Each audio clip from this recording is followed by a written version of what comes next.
Germany's super rich. No other European country has as many billionaires. And while their fortunes are growing, more and more Germans are living under the poverty line set by the Organization for Economic Cooperation and Development, the OECD.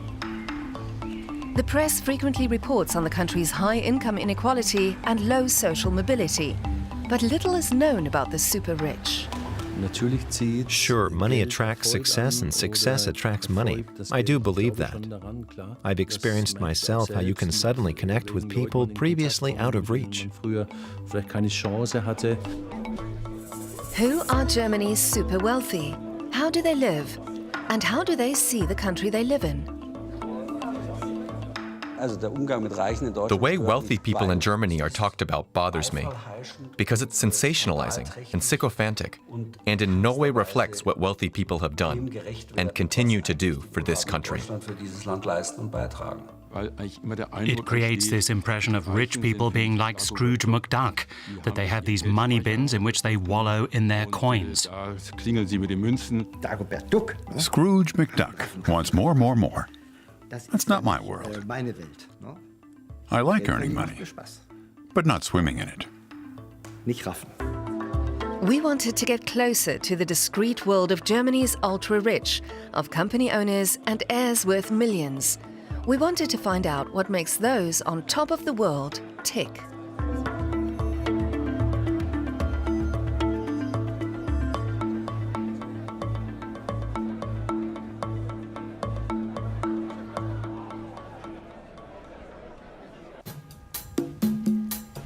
Every year, an exclusive event takes place in the Schloss Hotel Kronberg near Frankfurt, to which the public is not invited. It's the annual Hall of Fame evening for the business monthly Magazin. Hardly any other occasion in Germany draws as many wealthy business owners.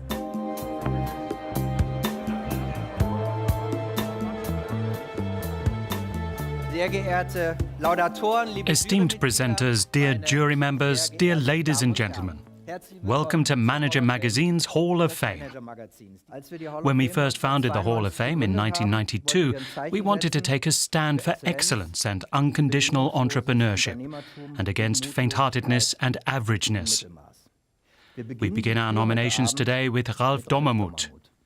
His company, United Internet, is valued at around 11 billion, and on our list of Germany's richest people, he ranks 25th, with a personal wealth of 4.5 billion euros. Collectively, the guests at this elegant evening are worth billions of euros. This is the face of wealth in Germany, mainly male. And although we're close to the super rich here, their world remains somehow out of reach.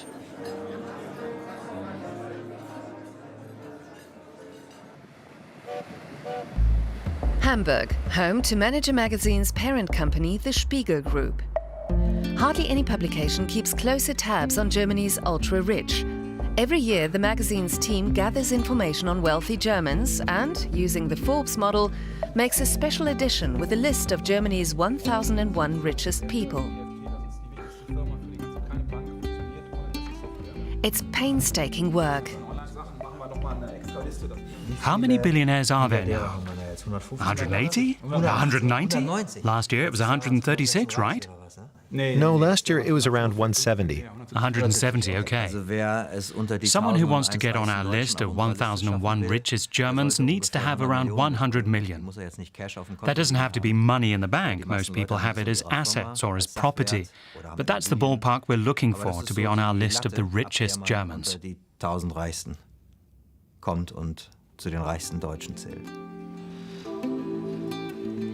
Editor-in-Chief Steffen Klussmann has been around Germany's ultra-wealthy for years. What does it take to get on the list? I'd say that the top 150 spots on our list will always go to company owners and heirs. Even if you're a chief physician, you'll need to see a whole lot of patients to become a billionaire. Managers also have a hard time getting that high up. Here in Germany, there's a debate about whether the heads of DAX companies earn too much. But if you compare it to what people in similar posts in the US, the UK or China earn, it's peanuts.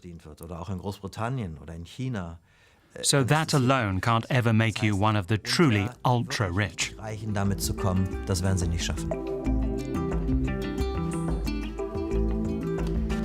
Creating a list of the wealthiest people is especially difficult in Germany, though not because there aren't enough of them.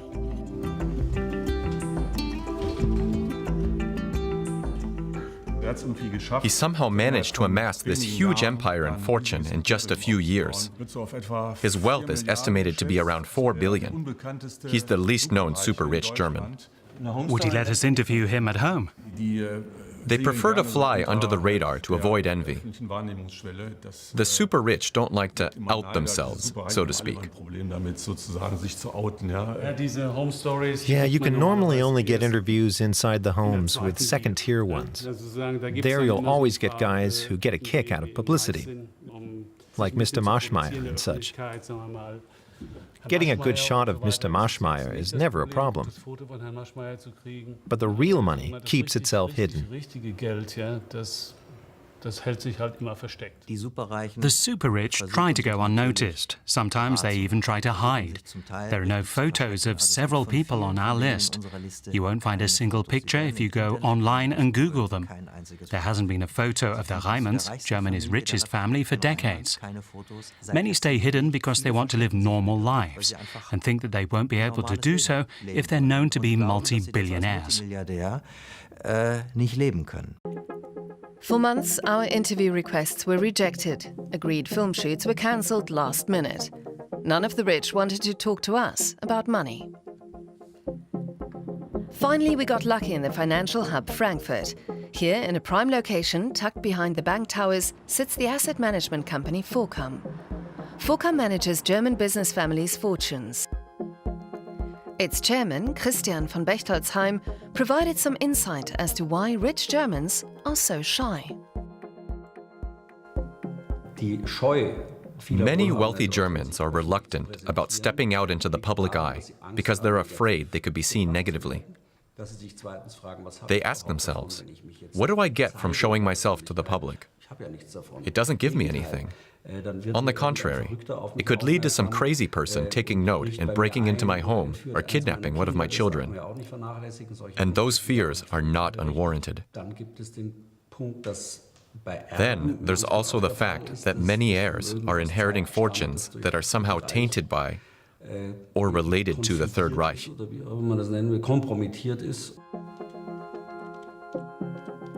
The upper tier of rich Germans avoids publicity as if it were the plague. But what are they so afraid of? I asked a number of my friends whether they'd like to be interviewed for this film, and each one said no. They'd say, someone else can do that better than me. I can't do it right, and I might come across wrong. They think they'd have much more to lose than to gain.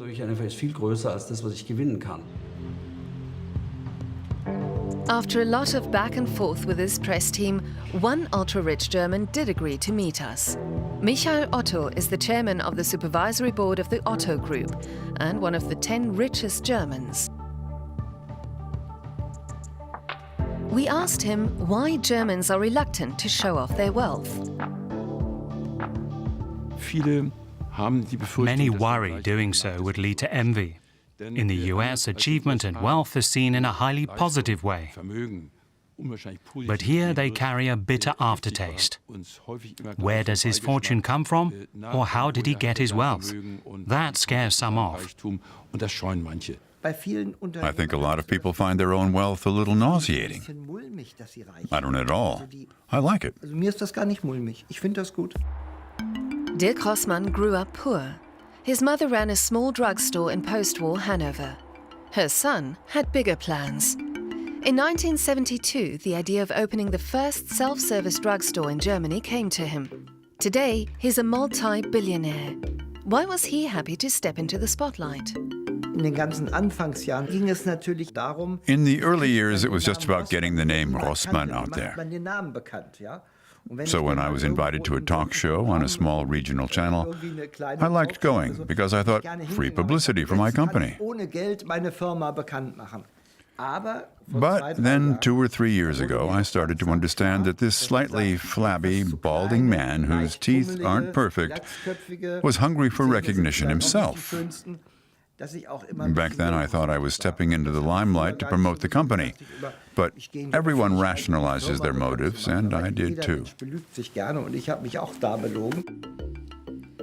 Within 40 years, Rossmann became the most profitable drugstore chain in Europe, with stores in 6 countries. In 2018, a total of 56,000 people were working on the chain. Rossmann is active in other business areas as well, and he speculates on the stock market. Okay, legen Sie wieder 10.000 rein. Genau, Limit 36,75. Okay, danke. Tschüss. Da kommen natürlich einige Beteiligungen dazu. I have a couple of private equity investments. The largest is valued at between 80 and 100 million, depending on the stock rate. So it's a fair sum. There are also shares in different industries. To list them all would be boring. You're still referred to as an SME, small medium enterprise. Why do you think that's so? I don't really know. With 55,000 employees, you're not really a medium enterprise anymore. You're in another league.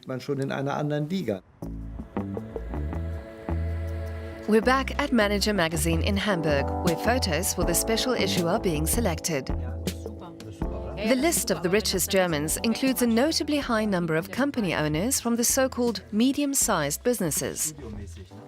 It's a German peculiarity, and it's not the only one. The cover story for this current issue is that last year, money rained down on Germany's super rich. Up here we have the Schäfflers, the matriarch and her son, who now owns 80%. Mum has kept only 20. The Schäfflers have been at the top of our list for many, many years. I'd have to check exactly how much they're worth, but around 20 billion, give or take a bit. Down here we have Ms. Bargel-Tra, head of the Henkel clan. She's the first and so far only woman chairman of the supervisory board of one of the 30 DAX companies. Germany's economy is still extremely male-dominated. What's interesting is if you compare our list here with the list of the ultra-rich in the US, we have a lot of old money, old companies that have been around for decades. In the US, you have all those lads from Facebook, Google, Snapchat and so forth that have bubbled up to the top of the list. We don't have that type of thing here. And compared with other countries, Germans are very reticent about showing their wealth. Very few Germans sail around in boats like this. Usually that's Americans, Russians, Chinese and so on. Here you don't really show your money. You might have various houses, villas and such, but there's likely to be a Volkswagen parked out front. It seems the average ultra-wealthy German is rarely conspicuous. Unlike in the US, athletes, actors and TV personalities rarely make it onto the German list. Even though we put a great deal of love and sweat into estimating these fortunes, they're probably much bigger, especially if we're talking about urban real estate, where prices have exploded over the past 10 years. A lot of people have doubled their property assets. So if you started with 5 billion in that market, you're likely to have 10 or 15 billion today. Money makes money. But while rich Germans' fortunes have exploded since the financial crisis due to the increase in value of real estate, stocks and assets, those with average incomes have had to swallow losses. Even liberal economics institutes are concerned about social inequality in Germany. How do the super rich see this disparity? The headline in the newspaper reads, "The rich are getting richer and richer," which is true. The rich are getting richer. Yes, it's true. But it's also false.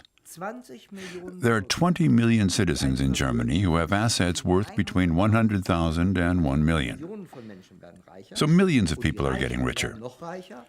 Now, the rich are getting richer even faster, because one factor is probably that they can dedicate much more time to increasing their wealth. Sarah Wagenknecht of the Left Party would likely say, split up your wealth. But my response is, I also do things for the world which I live in. I don't just take. I'm not a socialist, though. I can only do things because I have things. Aber ich kann ja nur was tun, weil ich auch was habe. Michael Otto is one of the rich whose wealth has increased. He successfully transitioned his mail-order business into a digital enterprise. Over 20 companies now belong to the Otto Group. We wanted to know how Otto sees the debate about rich and poor. Do the rich understand the worries of the poor?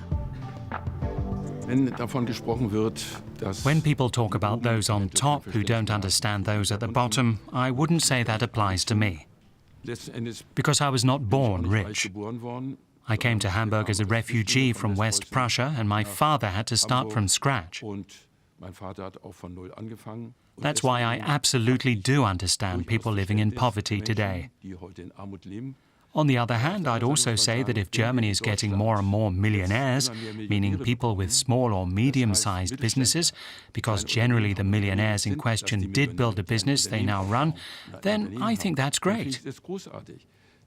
Because they're the people creating jobs. For me, that's what should matter in this debate. We should focus on that and not rich versus poor.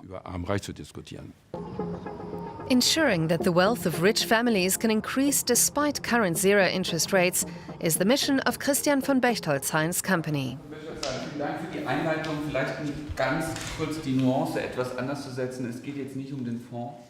Each day, he and his employees send out investment opportunities from banks and other entities given exclusively to his wealthy clients. Nein, das ist ein Schritt. This is a way to present an offer to just a handful of valued clients and FOCUM. Und anbieten, dass sie das einsetzen können bei ihren Kunden. Also auf der ersten Folie sehen Sie einfach den WIX. Es ist klar, dass der WIX nicht. Is it fair that rich Germans are able to increase their wealth while the rest of the population gets left behind? I think it's difficult to apply terms like equity and fairness to the distribution of wealth. I would say that here in Germany, we're better off than ever before, and people here live in above-average circumstances. Nonetheless, we have to make sure the gap between rich and poor doesn't get too wide, because we don't want social conflicts like in the US or Latin America to happen here. Von Bechtolzheim's company FOCUM is a so-called multi-family office. Family offices take care of the needs of very wealthy families, managing and increasing their assets. It only makes sense to use family offices if your wealth is upward of 30 million euros. Who can afford such a thing? Well, a family office like ours obviously can't discuss its clients. We have well-known German business families. That's our typical client profile. Someone who is or was a company owner thinks differently to someone who has spent their life as an employee. Or they are families who have had money for a long time, so wealth is, so to speak, in their genes. And then there are families who have just come into their wealth, who are still pumping with entrepreneurial energy. They're usually quite different from heirs.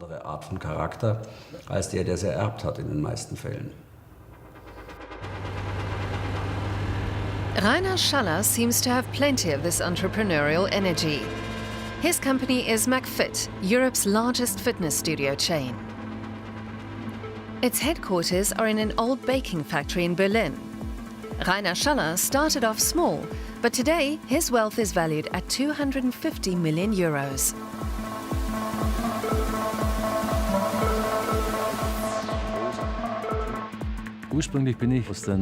I was born near Bamberg and grew up in a small village.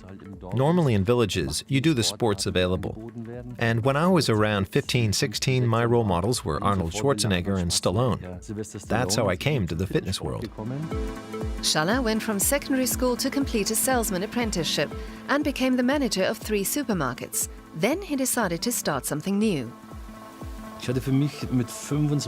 When I was 25, I decided to switch to the fitness industry. My idea was to open a gym where anyone could train, no matter his or her income. That was the initial idea, and I had big goals. I wanted to be #1 in Europe, but that's all I had. I didn't have financing. It was 1997 when Schaller opened his first fitness studio in Würzburg, close to his home village. He made use of some unusual methods. Würzburg was a big step for me.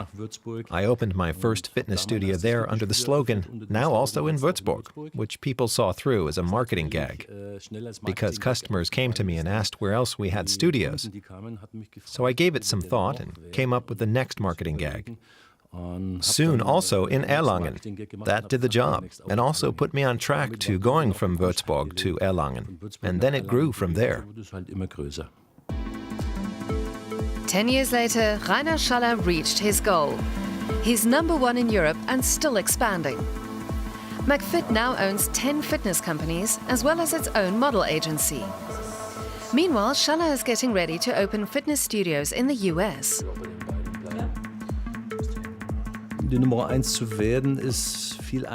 Getting to be #1 is much easier than staying #1. I think if you want to be successful, you need to be a bit of an alpha animal inside.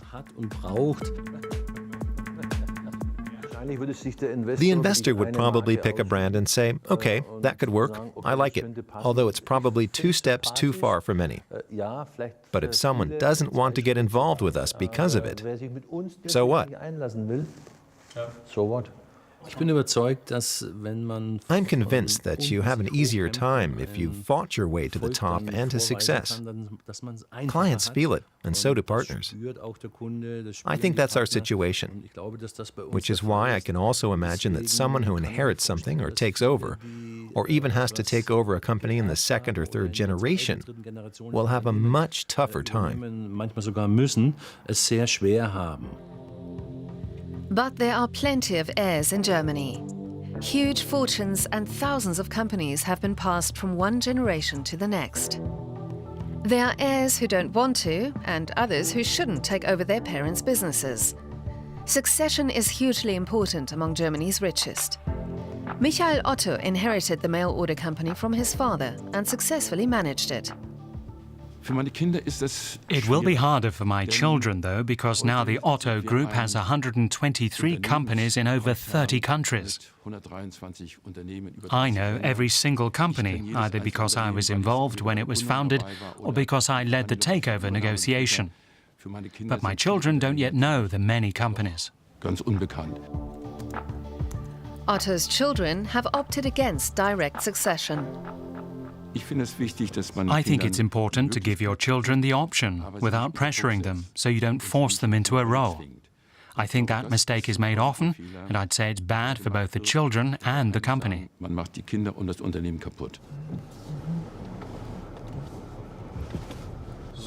So now we have one point of sale. Burgwedel, are you a bit tired? Yes, it's been an exhausting couple of days.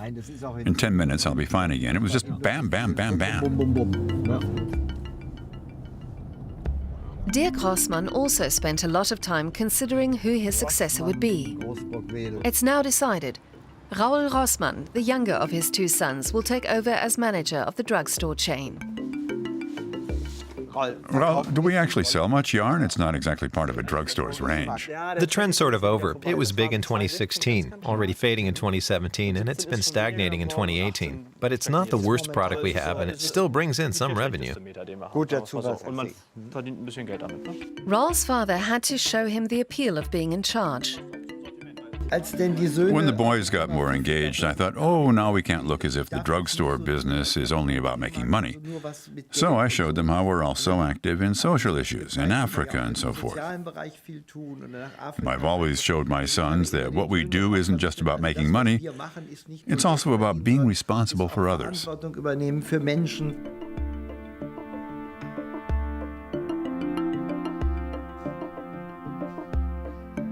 As a child, I wanted to become a film director. That was always my dream. It still is today.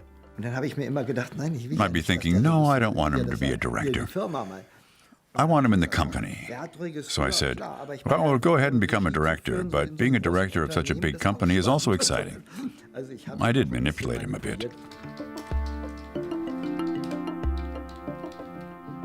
I'm often asked whether I feel competitive toward my father. And sure, he built up this big company that I'll only take over. But it's really difficult to keep something going these days. The founding period has its own challenges. And just having the idea of founding a self-service drugstore was hugely innovative. But the fight to survive has gotten tougher, and that's the one I'm in.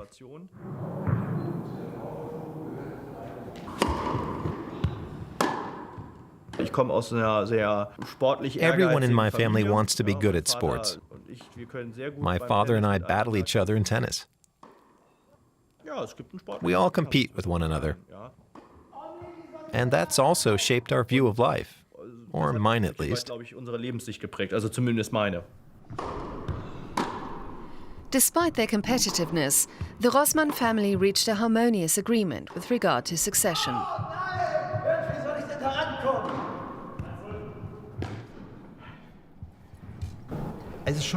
Playing against Raoul wipes me out. I normally prefer playing doubles. That's much more appropriate for men my age. I'm starting to worry a bit about you. You worry about me? Raoul, with your inheritance, I wouldn't worry. I'd be looking forward to it. Selecting heirs and successors is usually not quite as amicable as at the Rossmanns. Christian von Bechtolsheim has seen many inheritance disputes in rich families. It's his job to preserve the family's assets and protect it from all sorts of dangers. Maintaining a family fortune over several generations is incredibly difficult because it's under threat from being divvied up through inheritance, from wealth disputes, from expropriation, from wars, or simply from stupidity. Most families will have one or all of these happen to them. Only a handful of families have managed to stay more or less afloat over centuries, but those right on top have been switched out again and again. Von Bechtolsheim speaks from personal experience. His own family's history dates back 900 years. I have a horribly long name, at least on my birth certificate. There's my 6 given names, Christian, Lothar, Ludwig, Hugo, Wilhelm, and Maria as a good Catholic, followed by Baron von Mauchenheim, genannt Bechtolsheim. But at work, I'm normally called Mr. von Bechtolsheim, and at social events, Baron or Lord Baron. Baron von Bechtolsheim is an indirect successor of the Fuggers, the richest family in German history. When does wealth begin for you? If you're asking me at what point I consider someone to be truly rich, I would say over 100 million.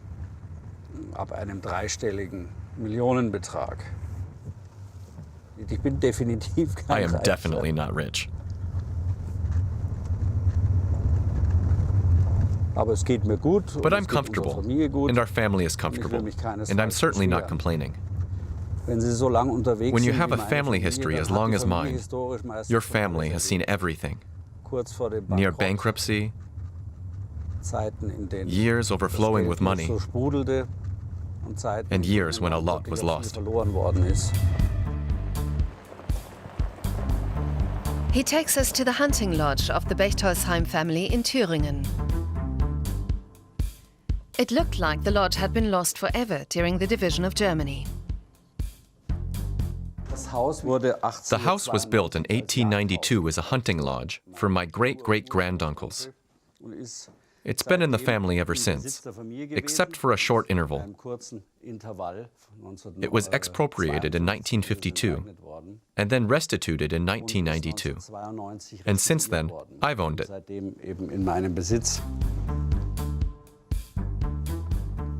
The family's hunting lodge survived expropriation and socialism without much damage.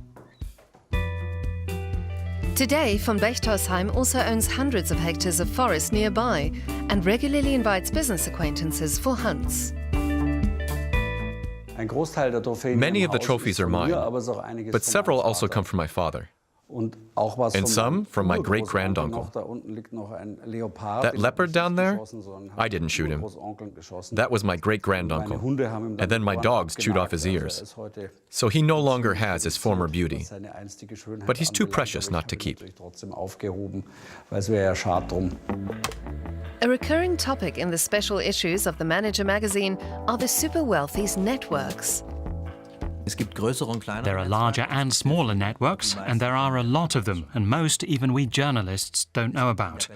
In high society, there are certain typical hobbies. Horse racing, hockey, a bit of tennis, though that's almost old school. They'll meet in the boxes at major football stadiums, because of course they're all football fans. Football is huge. A lot of networking happens there. That's like their marketplace. They mingle and meet there more than at so-called parties for the rich. Als auf irgendeiner sogenannten reichen Party. Doof. Ja, gut.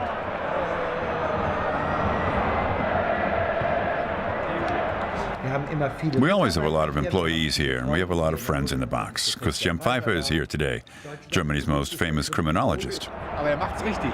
Immer nachsetzen.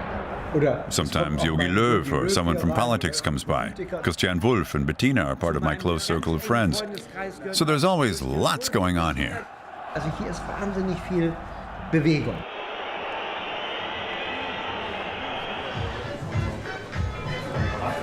In Berlin, Rainer Schaller is opening a new club, a new branch of his fitness empire. Schaller also has become a member in the network of important people from the sports, business and entertainment industries. Ja, schön geworden. Wir haben noch nicht Hallo gesagt, oder? Ja. Rainer, grüß dich. Hi. It's true, it's a closed circle that's hard to get into. Sure, money attracts success, and success attracts money. I do believe that. I've experienced myself how you can suddenly connect with people previously out of reach. I am in a different position now. Hey, Rainer, Junge, na, wie sieht's aus? Schön, dich zu sehen. Ich gehe nächste Woche wieder rüber nach L.A. Ehrlich? Oh, jetzt sag ich dir, gratuliere. Ich habe gehört, ihr habt unterschrieben. L.A. und San Francisco. San Francisco, okay. Letzte Woche, ja. Okay. Also jetzt geht's rund.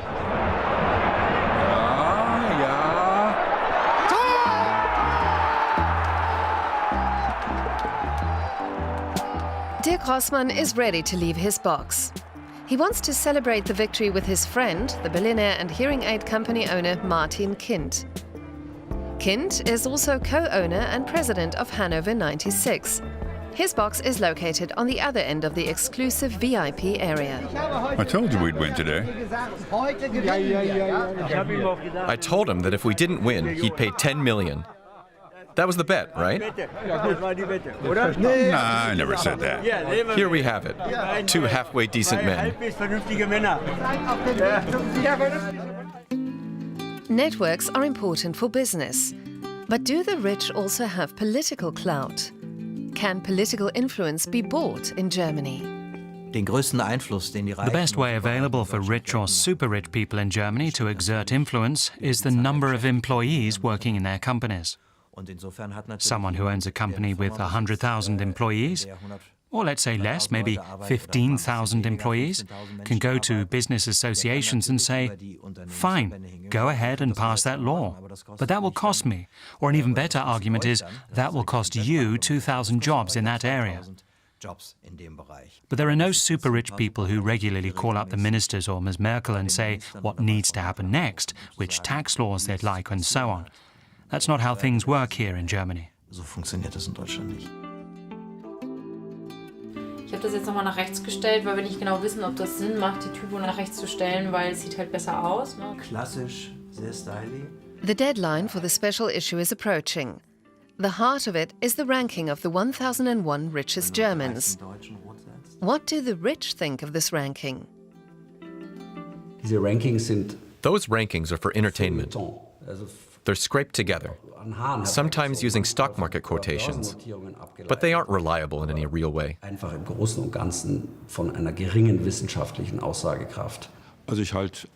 don't think much of these rankings, and I didn't want to be included because it creates this impression of rich people being like Scrooge McDuck. that they have these money bins in which they wallow in their coins. The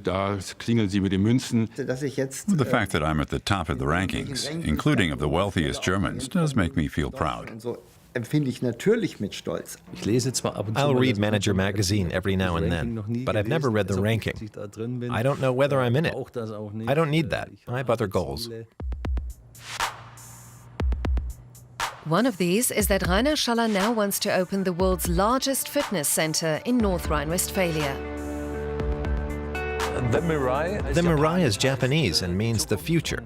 We think it's a perfect fit for the whole concept and vision, because what we want to create here is truly unique and has never been done before. Our goal is to become the world's fitness center.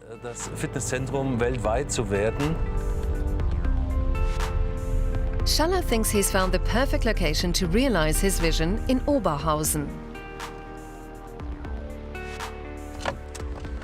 He's rented an old factory complex. At the moment, the space is still being used to make steel parts. But before long, thousands of customers will be exercising here. The emergency exits path will be here and the offices on top. Schaller experienced his most traumatic experience to date in the area. In 2010, 21 people died and 54 were injured in a stampede at the Love Parade in Duisburg. Schaller had been the parade's organizer. The cause of the panic has still not been conclusively determined. How does an entrepreneur in the fast lane deal with that kind of tragedy? An event like that will haunt you always for the rest of your life. I've got a moral responsibility. I was the organizer. If I could turn back time, I would do it, immediately, with the scale of what happened. But you can't make it undone. You have to try to deal with what happened.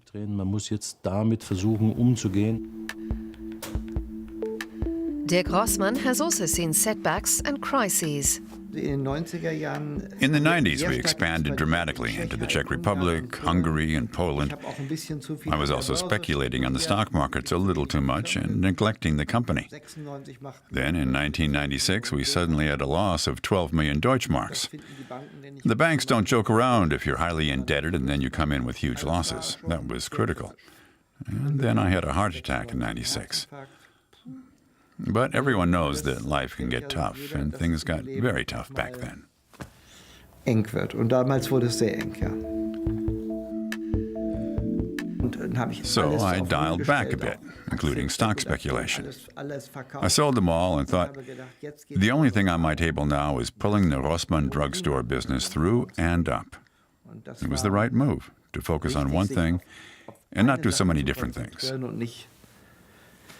So viele verschiedene Sachen zu machen. Rossmann emerged from that crisis stronger than ever. He started speculating again, but, so he assures us, only with his private wealth. Jetzt gucken wir mal, wo Gazprom jetzt steht. So let's see where Gazprom is. Und das ist, ich kenne mich ja mit, ich habe ja keinen Laptop. I don't have a laptop. I normally do this via NTV text. 254. Here, it says Gazprom is at 375. I could already sell those now. I bought 250,000 of those, so 250,000 times 20 cents, that would give me 50,000 euros profit. But I won't sell. I think it's going to rise to 4 euros. Sometimes it works, sometimes it doesn't. But I enjoy it. That's why I don't play the lottery, because I find that boring.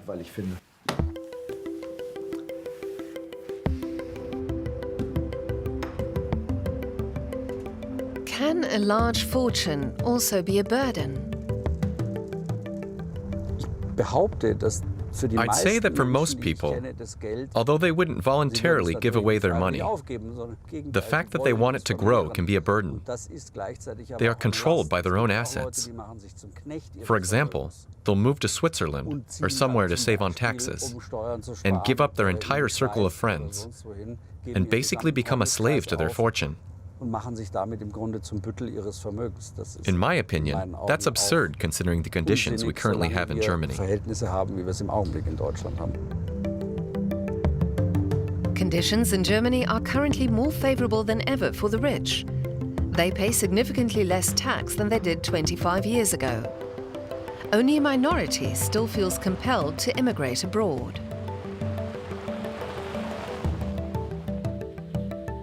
Article 14 of the German Constitution states, property entails obligations. Its use shall also serve the public good. Do the rich in Germany live up to this responsibility? I think it is important if you're successful, if you're lucky enough to have reached a certain level of prosperity and wealth, to give something back to society. For me, that's a given. Michael Otto is one of Germany's biggest donors. His money helps fund the environmental, cultural and social sectors. Like most rich people, he prefers to decide himself what he spends his money on, rather than leave that to the state. Otto, like many wealthy Germans, donated millions for the construction of the Elbphilharmonie in Hamburg. In Germany, wealthy people like to donate, and this makes important contributions to society and public life. But generally, they're against the proposal of redistributing wealth via higher taxes for the rich. Würden die deutschen Firmen allen Forderungen nachgeben. If German businesses would yield to all the demands of, let's say, Ms. Wagenknecht of the Left Party, then millions of people would be happy and things would be good for a while, because millions of people would have more money. But a true redistribution of wealth has never led to more social justice in the long term, not in any of the political systems that tried it. It led to the impoverishment of these countries. Christian von Bechtolsheim sees higher taxes on the rich as dangerous. I don't think much about this so-called rich tax for two reasons. Firstly, the terminology alone is stigmatizing, and we in Germany should avoid that. And secondly, the rich tax wouldn't do any good. On the contrary, it would cut into the backbone of the German economy. Because the typical German rich person is a medium-sized business owner.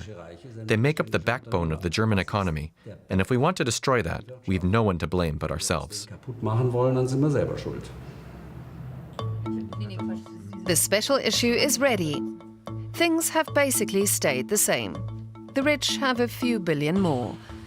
The richest 1% of Germans now has personal wealth worth a quarter of the country's assets, while a quarter of adults have no wealth or are in debt. For this report, we never really got access to the world of the wealthiest Germans. They prefer to fly silently under the radar, away from the public eye, until the next award ceremony.